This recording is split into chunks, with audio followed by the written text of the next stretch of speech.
Hello friends, नमस्कार। मेरा नाम है विपिन कुमार मंडल और मैं स्वागत करता हूं मेरे चैनल क्वालिटी डॉक्यूमेंट सॉल्यूशन में। आज का हमारा ट्रेनिंग सेशन है इंस्पेक्शन पर। आज हम इस वीडियो में जानेंगे जनरली इंस्पेक्शन के बारे में कि इंस्पेक्शन होता क्या है, इंस्पेक्शन करते क्यों है, इंस्पेक्शन के कितने स्टेजेस होते हैं, इंस्पेक्शन के कितने टाइप्स होते हैं। ये सारी चीज़ें हम इस वीडियो में आज जानेंगे। चलिए शुरू करते हैं दोस्तों कि इंस्पेक्शन क्या होता है। वीडियो शुरू करने से पहले मेरे जो न्यू व्यूअर्स हैं उनसे मैं कहना चाहूँगा कि मेरा चैनल सब्सक्राइब करें और बेल आइकन को ज़रूर दबाएं ताकि मैं आगे कभी भी कोई वीडियो अपलोड करता हूँ तो आपके पास इजीली वो नोटिफाई हो जाए और आप इजीली देख सकें। चलिए शुरू करते हैं। इंस्पेक्शन क्या है, व्हाट इज़ इंस्पेक्शन। तो ये ISO 9000 में डेफिनेशन दिया हुआ है। डेफिनेशन क्या है, determination of conformity to specified requirement, मतलब स्पेसिफाइड रिक्वायरमेंट की कन्फर्मिटी को निर्धारित करता है। अब ये कन्फर्मिटी क्या है, कन्फर्मिटी का मतलब हो गया फुलफिल ऑफ द रिक्वायरमेंट। जो भी रिक्वायरमेंट है उस रिक्वायरमेंट के अकॉर्डिंग हमारा कोई पार्ट बन रहा है, हम जो भी प्रोडक्ट एंड सर्विस प्रोवाइड कर रहे हैं वो रिक्वायरमेंट के अकॉर्डिंग है। जो रिक्वायरमेंट है उसके अकॉर्डिंग हमारा प्रोडक्ट एंड सर्विस है, उसे कहते हैं कन्फर्मिटी। तो जो स्पेसिफाइड रिक्वायरमेंट है उसकी कन्फर्मिटी को, मतलब उसकी जो कन्फर्मिटी है, फुलफिलमेंट ऑफ रिक्वायरमेंट है, उसको निर्धारित करता है, उसे कहते हैं हम इंस्पेक्शन। अब सेकंड हम देख लेते हैं डेफिनेशन क्या है, measurement as per the standard. देखिए इंस्पेक्शन करने के लिए, इंस्पेक्शन का मतलब ही है measurement as per the standard. अगर हमारे पास कोई स्टैंडर्ड नहीं होगा, हमारे पास कोई स्पेसिफिकेशन नहीं होगा और हम ऐसे ही अगर मेजरमेंट करते हैं तो वो इंस्पेक्शन नहीं है। हमारे पास मेजरमेंट करने के लिए हमारे पास कोई स्टैंडर्ड या फिर रिक्वायरमेंट या स्पेसिफाइड रिक्वायरमेंट होना चाहिए जिसको हम देखकर हम इंस्पेक्शन कर सके और हम ये पता कर सके कि हमारी जो रिक्वायरमेंट है और जो हमारा जो प्रोडक्ट और सर्विस के रिजल्ट है, जो हमारा ऑब्जर्वेशन है, वो सही है या फिर नहीं, हम उस पर डिसीजन ले सकें। फिर इंस्पेक्शन क्या कहता है कि इंस्पेक्शन क्या क्या इंक्लूड कर सकता है। तो इंस्पेक्शन इनिशियल पार्ट इंस्पेक्शन हो सकता है। इनिशियल पार्ट इंस्पेक्शन हम कब करते हैं, जो पार्ट नया डेवलपमेंट में आता है, मतलब जिस पार्ट का नया डेवलपमेंट अभी हुआ है उसका इंस्पेक्शन करना, उसे कहते हैं हम इनिशियल पार्ट इंस्पेक्शन। फिर कहता है रेगुलर इंस्पेक्शन। अब जब पार्ट डेवलपमेंट के टाइम पे हमने जो इंस्पेक्शन किया, हमें पता चला कि हमारा पार्ट ओके हो गया, उसके बाद जो पार्ट प्रोडक्शन में आ गया, तो प्रोडक्शन में आने के बाद हम रेगुलर इंस्पेक्शन करते हैं। वो कौन कौन सा है, इनकमिंग इंस्पेक्शन करते हैं, इन प्रोसेस इंस्पेक्शन करते हैं, फाइनल इंस्पेक्शन करते हैं, PDIR करते हैं। तो ये सारे क्या है, ये सब रेगुलर इंस्पेक्शन करते हैं। इस इंस्पेक्शन को रेगुलरली प्रोडक्ट और सर्विस के लिए किया जाता है। फिर है फ्रीक्वेंट इंस्पेक्शन। ये जो इंस्पेक्शन है ये है कि हम साल में एक बार कर रहे हैं या 6 महीने में एक बार कर रहे हैं या 3 महीने में एक बार कर रहे हैं, तो इसे कहते हैं हम लेआउट इंस्पेक्शन। तो ये 3 टाइप के हमारा इंस्पेक्शन होता है। अब हम चलते हैं कि स्टेजेस ऑफ इंस्पेक्शन क्या है। तो स्टेजेस ऑफ इंस्पेक्शन मैंने लिखा है, फर्स्ट जो स्टेज है वो हमारा इनकमिंग इंस्पेक्शन होता है। तो इनकमिंग इंस्पेक्शन में क्या क्या इंस्पेक्शन किया जाता है, जैसे इनकमिंग में जब भी हम कोई रॉ मटेरियल लाते हैं, BOPs आता है या आउटसोर्स प्रोसेस होता है या फिर पैकेजिंग मटेरियल आता है या फिर स्टैंडर्ड आइटम्स कुछ भी आता है, जो भी हम बाहर से लेते हैं वो इनकमिंग स्टेज में आता है। उसका इंस्पेक्शन करना उसे कहते हैं इनकमिंग इंस्पेक्शन।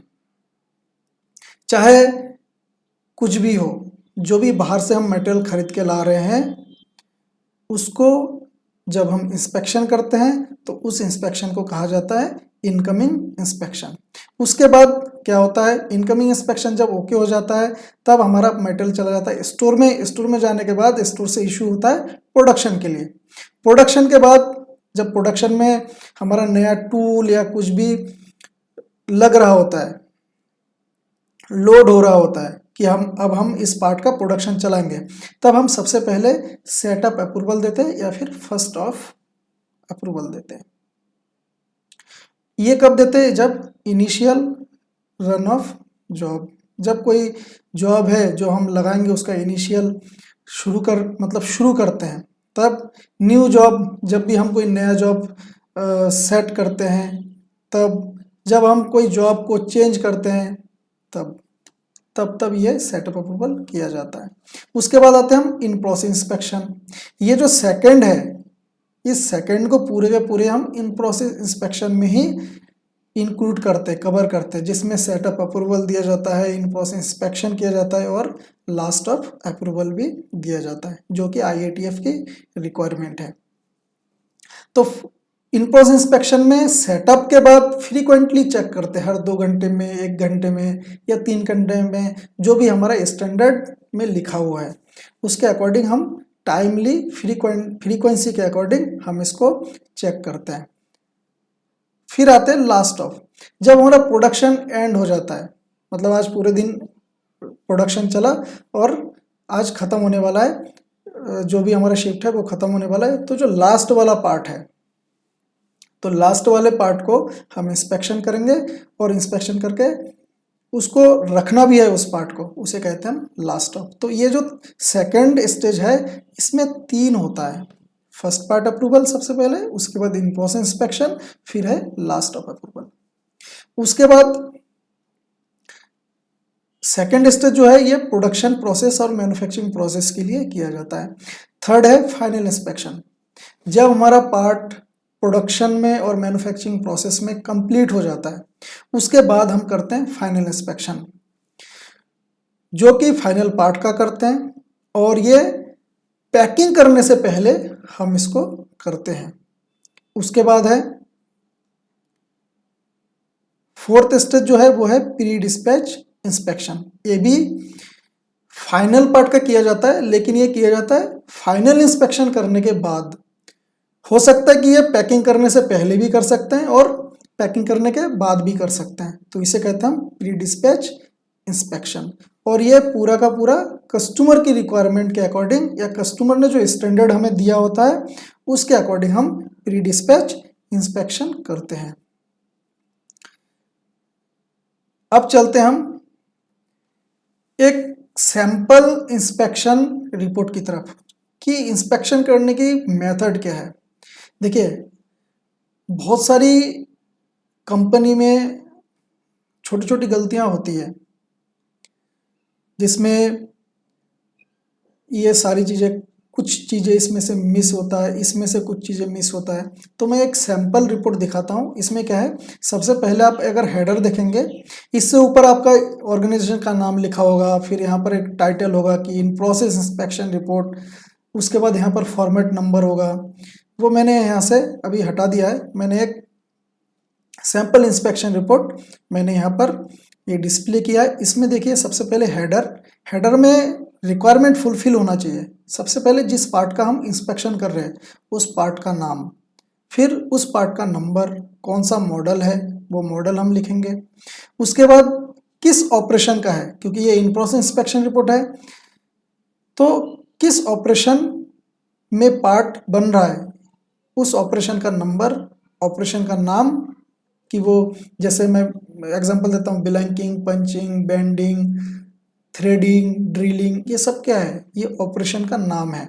उसके बाद नेक्स्ट ऑपरेशन क्या है, मान लीजिए अभी ब्लैंकिंग चल रहा है, तो ब्लैंकिंग हो गया ऑपरेशन नेम, और ऑपरेशन नंबर हो गया ब्लैंकिंग का, मान लीजिए 20 नंबर है तो यहाँ पर 20, और ऑपरेशन नेम हो गया ब्लैंकिंग, और नेक्स्ट ऑपरेशन मान लीजिए पंचिंग, तो यहाँ पर आप इसके जो नेक्स्ट ऑपरेशन है उसका नाम आप लिखेंगे पंचिंग। अब है किस मशीन में ये ब्लैंकिंग चल रहा है, तो उस मशीन का नंबर, कौन से ऑपरेटर चला रहा है उस ऑपरेटर का नाम, किस डेट को चल रहा है वो डेट, कौन सा शिफ्ट है, शिफ्ट ABC जो भी है, और किस कस्टमर का पार्ट है उस कस्टमर का नाम। तो ये हेडर हो गया कंप्लीट। ये सारी रिक्वायरमेंट आपके जो इंस्पेक्शन रिपोर्ट है उसमें कम से कम ये होना चाहिए। अब आते हैं हम नीचे रिक्वायरमेंट में। सबसे पहले यहाँ पर सीरियल नंबर है, उसके बाद कैरेक्टरिस्टिक्स, फिर है स्पेसिफिकेशन, फिर है चेकिंग मेथड। अब कैरेक्टरिस्टिक्स में क्या है, कैरेक्टरिस्टिक्स का मतलब कोई कोई यहाँ पर पैरामीटर भी लिखता है। तो ये कैरेक्टरिस्टिक्स मतलब पैरामीटर, पैरामीटर क्या है, आउटर डाया है, लेंथ है, सीडी है, अपीयरेंस है ना।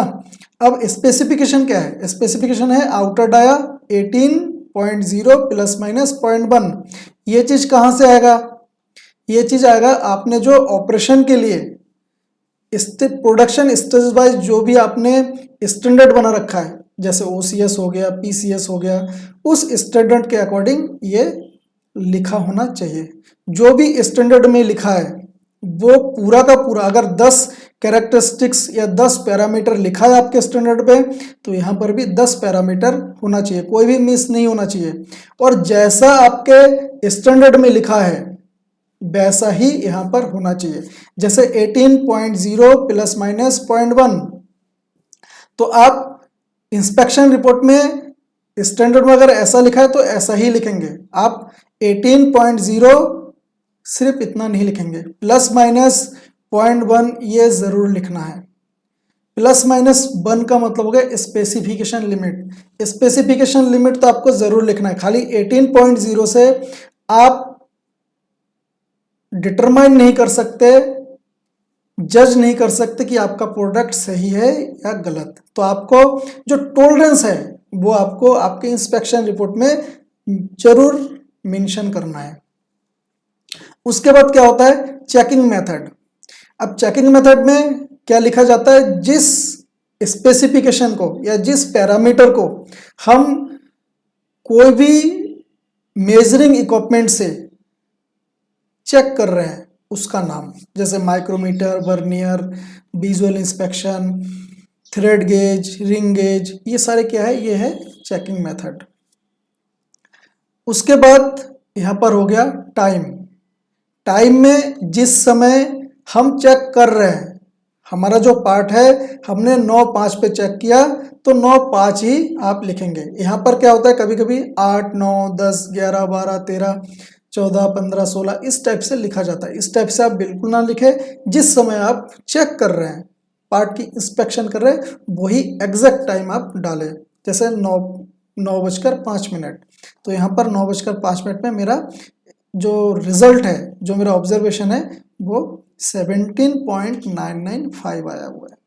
तो उसके बाद हम क्या करते हैं, रिजल्ट जरूर लिखते हैं। रिजल्ट से हमें पता चल जाता है हमारा रिपोर्ट देखते ही कि हमारा जो भी ऑब्जर्वेशन है एज पर रिक्वायरमेंट वो ओके है या फिर NG है। उसके बाद हम यहाँ पर जो साइन करेगा इंस्पेक्टेड बाय, जिसने इसको इंस्पेक्शन किया है उसका नाम प्लस साइन, और अप्रूव्ड कौन करेगा उसका नाम प्लस साइन।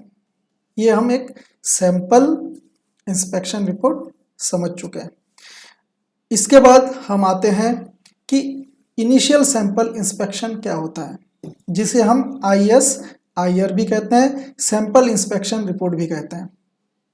ये हम अब आगे डिटेल में जानेंगे। Measurement is perform during significant production trial run on the time of NPD, ECN and PCN। जब भी कोई पार्ट न्यू प्रोडक्ट डेवलपमेंट में होता है या फिर ECN में होता है या फिर PCN में होता है, उसका जब हम सिग्निफिकेंट प्रोडक्शन ट्रायल रन, जिसे हम प्रोडक्शन ट्रायल रन कहते हैं, PTR, तो PTR जब हम करेंगे तब जो इंस्पेक्शन रिपोर्ट बनाएंगे हम फाइनल पार्ट का स्टेज वाइज, उसको हम कहते हैं इनिशियल सैंपल इंस्पेक्शन रिपोर्ट। फिर क्या कहता है, compliance to control plan and design required and all characteristics except reference dimensions. इसमें रेफरेंस डायमेंशन को चेक हमें नहीं करना है, हमें क्या करना है, एज पर कंट्रोल प्लान आपको चेक करना है। पहले तो एज पर कंट्रोल प्लान का मतलब हो गया जितने भी स्टेजेस हो गए प्रोडक्शन के उसके अकॉर्डिंग, और साथ में डिजाइन रिकॉर्ड जो आपने बैलूनिंग ड्राइंग बनाया होगा उसके अकॉर्डिंग। मतलब initial sample inspection report design record के अकॉर्डिंग, कहने का मतलब बैलूनिंग ड्राइंग के अकॉर्डिंग, जो सारे डायमेंशन को कवर करता है फाइनल पार्ट का, और साथ में जो भी प्रोडक्शन स्टेज है, ब्लैंकिंग, पंचिंग, बेंडिंग, जितने भी स्टेजेस है फाइनल प्रोडक्ट तक, उन सबका इंस्पेक्शन करना स्टेज वाइज, उसे कहते हैं हम initial sample inspection report. Initial sample inspection is performed for each production line, each cavities, moulds, patterns, dies. जितने भी जो आपका टूल है, डाई है, मोल्ड है, उसमें जितने भी कैविटीज है, पैटर्न्स है, उन सब का आपको इंस्पेक्शन करना मैंडेटरी है।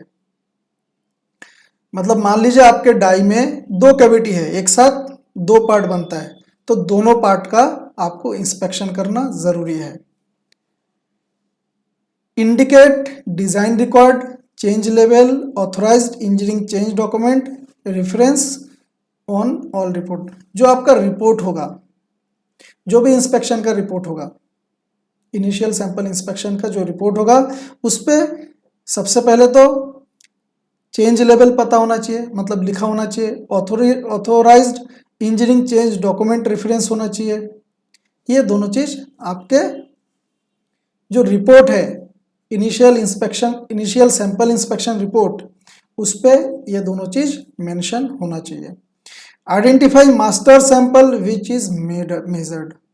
जब हम इनिशियल सैंपल की इंस्पेक्शन करते हैं और करने के बाद हमें अगर लगता है कि ये ओके है, या कस्टमर को लगता है ये ओके है, तो उसको हम मास्टर सैंपल भी बना सकते हैं। फिर आते हैं इनकमिंग इंस्पेक्शन। क्या होता है incoming inspection? Also known as और रिसीविंग इंस्पेक्शन और material inspection, builds the quality of purchased raw material based on the set acceptance criteria।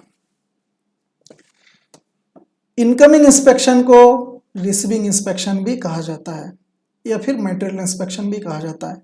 ये जो मटेरियल हम बाहर से खरीदते हैं, चाहे वो BOPs हो, BOPs का मतलब हो गया बाउट आउट पार्ट, और जो भी चाइल्ड पार्ट्स है, जो भी हम बाहर से प्रोसेस कराते हैं, जिसे हम आउटसोर्स प्रोसेस कहते हैं। कुछ जैसे हम प्लेटिंग करते हैं वो आउटसोर्स प्रोसेस है, कैलिब्रेशन करते हैं वो आउटसोर्स प्रोसेस है। उसके बाद जो स्टैंडर्ड आइटम्स है, जैसे बियरिंग हो गया, या फिर नट बोल्ट्स हो गए, फास्टनर्स हो गया, ये सब क्या है, स्टैंडर्ड प्रोडक्ट्स है।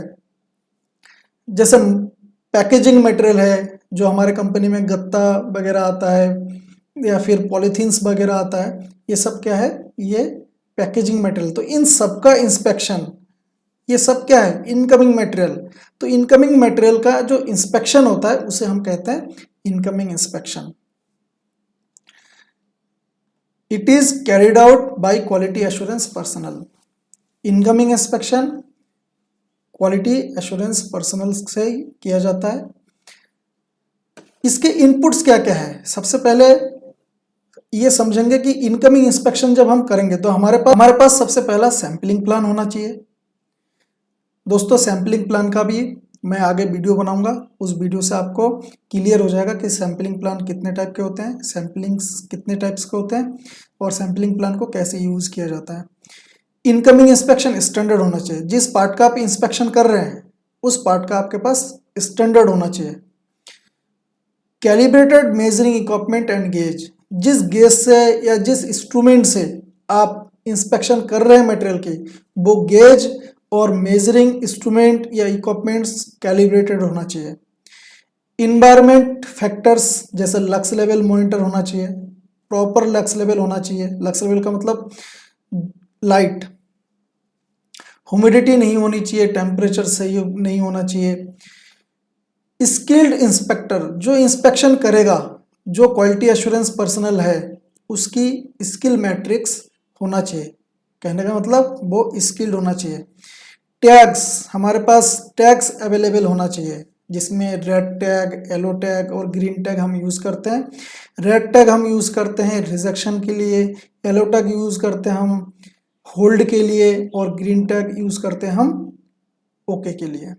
फिर है जिस पार्ट का हम इंस्पेक्शन करेंगे वो मटेरियल या पार्ट्स भी हमारे पास होना चाहिए। तो इनकमिंग इंस्पेक्शन के लिए ये इनपुट्स या ये मैंडेटरी चीज़ें हमारे पास होना चाहिए। अब आते हैं इन प्रोसेस इंस्पेक्शन। इन प्रोसेस इंस्पेक्शन कब करते हैं? जब प्रोडक्शन में पार्ट आ जाता है। तो प्रोडक्शन में पार्ट आने के बाद क्या करते हैं? Verification of product and process parameter in every manufacturing और प्रोडक्शन स्टेज। जो भी प्रोडक्ट और प्रोसेस की पैरामीटर है, जब हमारा पार्ट प्रोडक्शन में आ जाता है, हम प्रोडक्शन में लाते हैं और शुरू करते हैं, तब क्या होता है, हम मशीन की पैरामीटर भी कंट्रोल करते हैं, जिसे हम प्रोसेस पैरामीटर कहते हैं। और उसके बाद हम जब पार्ट बनाते हैं, उस पार्ट को चेक करते हैं, उसे कहते हैं प्रोडक्ट कैरेक्टरिस्टिक्स। तो इन दोनों पैरामीटर को हर स्टेज में हमें इंस्पेक्शन करना है, चेक करना है। उसके बाद मैन्युफैक्चरिंग प्रोसेस में include rework and repaired process. अगर हमारे पास कोई रिवर्क प्रोसेस है या रिपेयर्ड प्रोसेस है, वो भी मैन्युफैक्चरिंग प्रोसेस का एक हिस्सा है, उसको भी हमें इंस्पेक्शन करना है। In process inspection can be included first of frequently checks and last of approvals. In process inspection के अंदर हम सबसे पहले क्या करेंगे? फर्स्ट ऑफ अप्रूवल करेंगे, फिर इन प्रोसेस इंस्पेक्शन जो फ्रीक्वेंसी के अकॉर्डिंग होता है, 2 घंटे में, 1 घंटे में, 3 घंटे में, उसके बाद हम करेंगे last of. In process inspection जब हम करते हैं तो हमारे पास क्या क्या चीज़ें, क्या क्या ज़रूरत की चीज़ें हमारे पास होना चाहिए। सबसे पहले तो हमारे पास होना चाहिए कि जिस पार्ट का हम इंस्पेक्शन करते हैं, उस पार्ट का स्टेज वाइज, स्टेज का मतलब हो गया जैसे ब्लैंकिंग, पंचिंग, बेंडिंग, जो भी हमने प्रोसेस डिज़ाइन के अकॉर्डिंग हमने बना रखा है, उसका हमारे पास प्रोसेस की स्टैंडर्ड होना चाहिए स्टेज वाइज। उसको हम OCS भी कहते हैं, PCS भी कहते हैं, WI भी कहते हैं। Calibrated measuring equipment and gauge. अब इंस्पेक्शन किस चीज़ से करेंगे? हमारे पास कोई इंस्पेक्शन करने के लिए कुछ तो होगा, कोई इंस्ट्रूमेंट, इक्विपमेंट या गेज तो होगा। तो उस गेज का हमें कैलिब्रेशन कराना पड़ेगा, मतलब उसका कैलिब्रेशन रिपोर्ट हमारे पास होना चाहिए। कहने का मतलब जो गेज हम यूज़ कर रहे हैं इंस्पेक्शन करने के लिए, वो गेज कैलिब्रेटेड होना चाहिए। स्किल्ड पर्सनल, जो QA पर्सनल होगा, उसका स्किल मैट्रिक्स डिफाइंड होना चाहिए। इसका मतलब वो स्किल्ड होना चाहिए। इन्वायरमेंट फैक्टर क्या क्या होना चाहिए? लक्स लेवल मेंटेन होना चाहिए जहाँ पर आप इंस्पेक्शन करोगे। हो सकता है आप स्टैंडर्ड रूम में करते हैं, हो सकता है आप जहाँ पर आपका शॉप फ्लोर है वहाँ पर ही आपका एक इंस्पेक्शन रूम बना हुआ है जहाँ पर गेज, इंस्ट्रूमेंट्स वगैरह रखा हुआ है, तो वहाँ का भी आपको जो लक्स लेवल है वो मॉनिटर करना है। वहाँ पर हद से ज़्यादा, रिक्वायरमेंट से ज़्यादा नॉइज़ नहीं होना चाहिए, ह्यूमिडिटी नहीं होना चाहिए। आपके पास टैग्स होना चाहिए। टैग्स कौन कौन सा? वही रेड, येलो एंड ग्रीन। और साथ में जिस पार्ट का हम इंस्पेक्शन करेंगे वो पार्ट भी आपके पास होना चाहिए। अब आते हैं हम फाइनल इंस्पेक्शन। फाइनल इंस्पेक्शन क्या होता है? प्रोडक्शन स्टेज कंप्लीट करने के बाद, प्रोडक्शन स्टेज का मतलब हो गया अब हमारा फाइनल पार्ट बन चुका है। प्रोडक्शन स्टेज का मतलब हो गया चाहे वो मैन्युफैक्चरिंग प्रोसेस हो या फिर चाहे वो असेंबली हो या फिर रीवर्क हुआ हो या फिर रिपेयर हुआ हो, ये सारी चीज़ें क्या है? ये मैन्युफैक्चरिंग प्रोसेस या फिर प्रोडक्शन स्टेज है।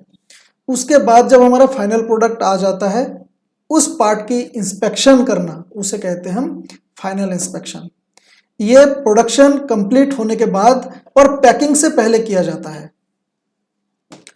After completion of fulfilment full production process और before packaging, measurement of final parts as per organisation set standard.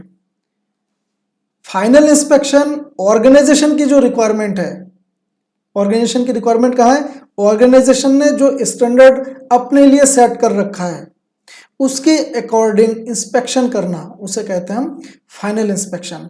ये विजुअली भी हो सकता है, ये गेजिंग भी, इसमें गेजिंग भी कर सकते हैं और इसमें हम डायमेंशनली भी चेक करते हैं। अब फाइनल इंस्पेक्शन करने के लिए हमारे पास क्या क्या ज़रूरत की चीज़ें होनी चाहिए, क्या क्या इनपुट्स होना चाहिए? सबसे पहला तो होना चाहिए फाइनल इंस्पेक्शन स्टैंडर्ड हमारे पास होना चाहिए जो हमारी कंपनी बनाती है। उसके बाद लिमिट सैंपल होना चाहिए, जिस पार्ट का हम इंस्पेक्शन कर रहे हैं उसका लिमिट सैंपल जहां पर इंस्पेक्शन कर रहे हैं वहां पर डिस्प्ले जरूर होना चाहिए। और लिमिट सैंपल का एक चेंजिंग फ्रीक्वेंसी भी डिफाइन होना चाहिए। 1 पॉइंट लेसन भी वहां पर डिस्प्ले होना चाहिए जिस पार्ट का हम इंस्पेक्शन कर रहे हैं। सिमिलर पार्ट कंट्रोल मैट्रिक्स, अगर इस पार्ट का कोई सिमिलर पार्ट और भी है तो उसको कंट्रोल करने के लिए कोई मैट्रिक्स या WI वहां पर डिस्प्ले होना चाहिए। सैंपलिंग प्लान भी डिस्प्ले होना चाहिए।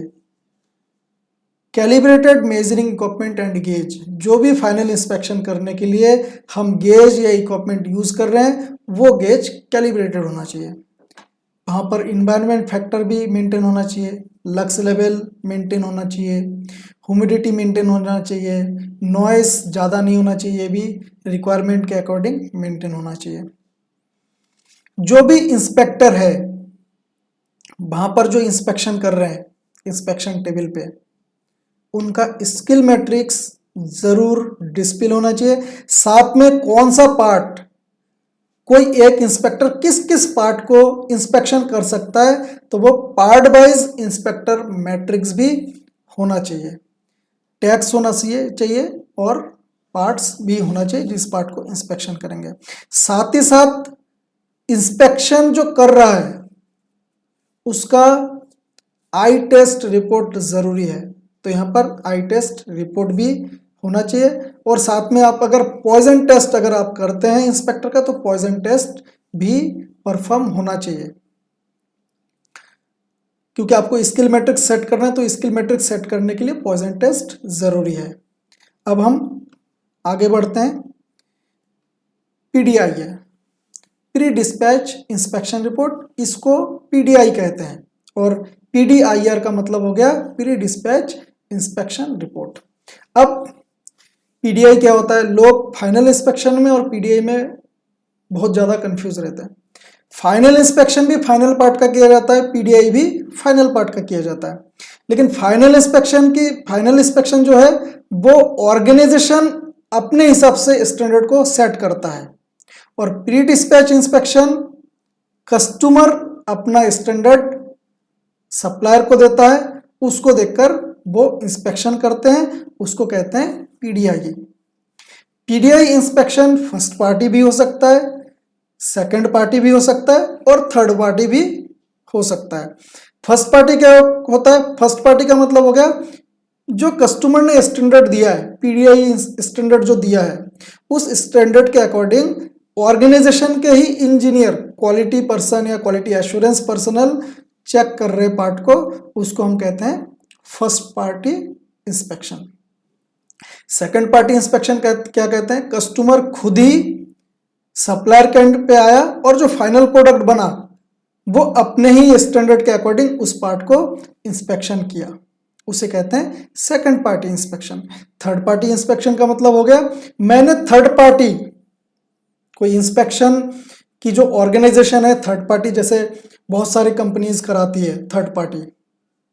आपने देखा होगा स्कॉट के जो वेंडर है, सप्लायर है, उनके यहाँ भी स्कॉट थर्ड पार्टी रखने को कहते हैं। तो थर्ड पार्टी जो इंस्पेक्शन है वो कोई थर्ड पर्सन आपके पार्ट को इंस्पेक्शन करता है।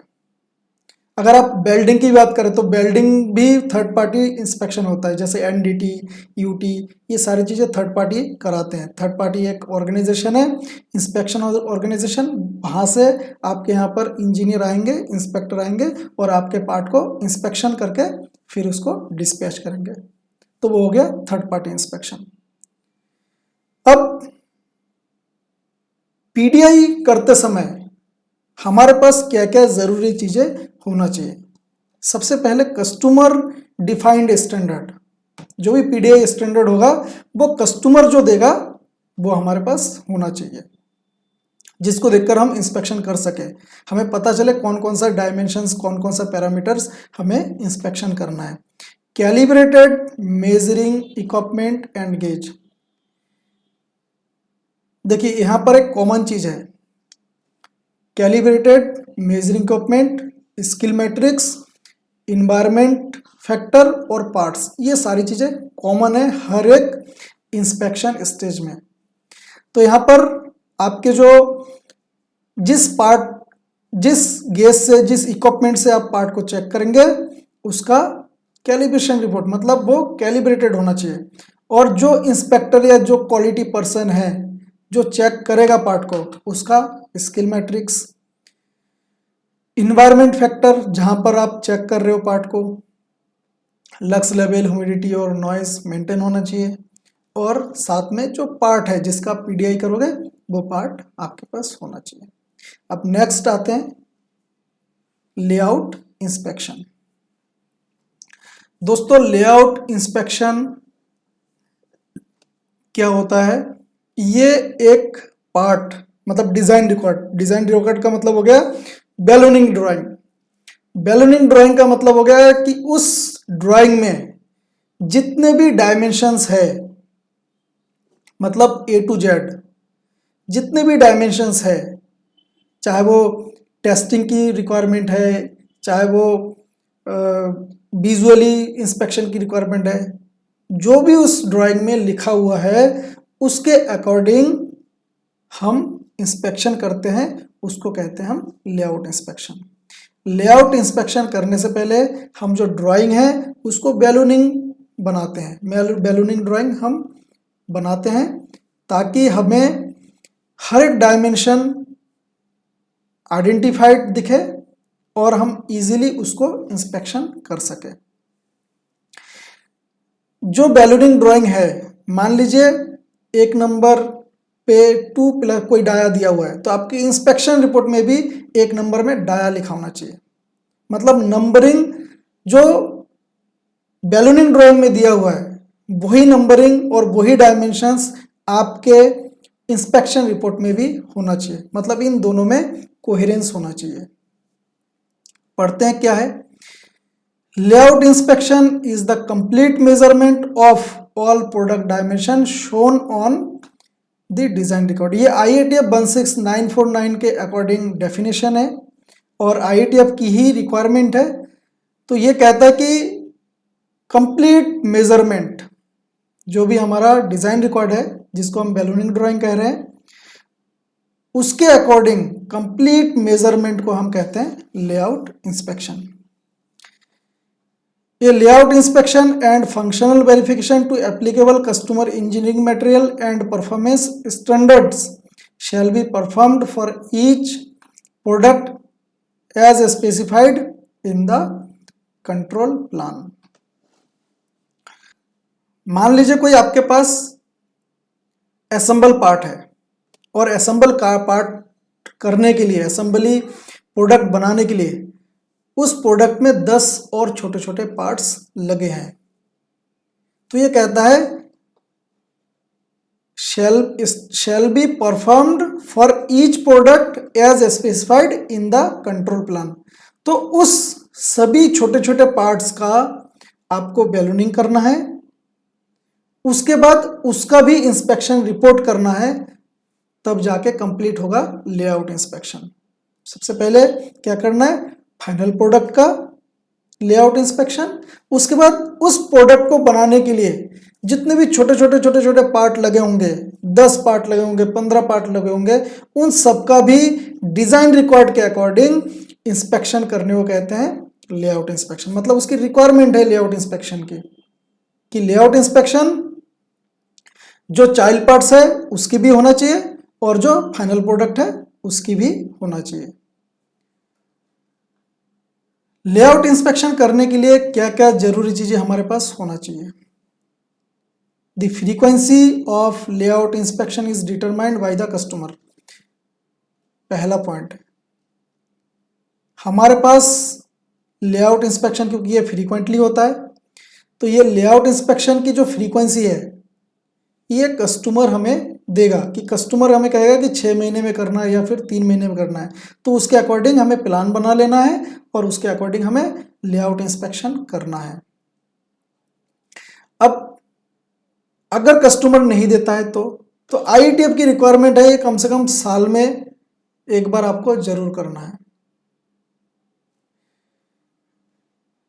फिर बी नंबर क्या है, लेआउट इंस्पेक्शन प्लान। आपको एक लेआउट करते समय लेआउट इंस्पेक्शन प्लान की जरूरत पड़ेगी, बैलूनिंग ड्राइंग की जरूरत पड़ेगी, स्किल मैट्रिक्स की जरूरत पड़ेगी, जो बंदा जो क्वालिटी पर्सन इंस्पेक्शन कर रहा है उसकी स्किल मैट्रिक्स, इन्वायरमेंट फैक्टर वही लक्स लेवल, ह्यूमिडिटी और नॉइज मेंटेन होना चाहिए, और जिस पार्ट का हम लेआउट इंस्पेक्शन करके वो पार्ट्स भी हमारे पास होना चाहिए।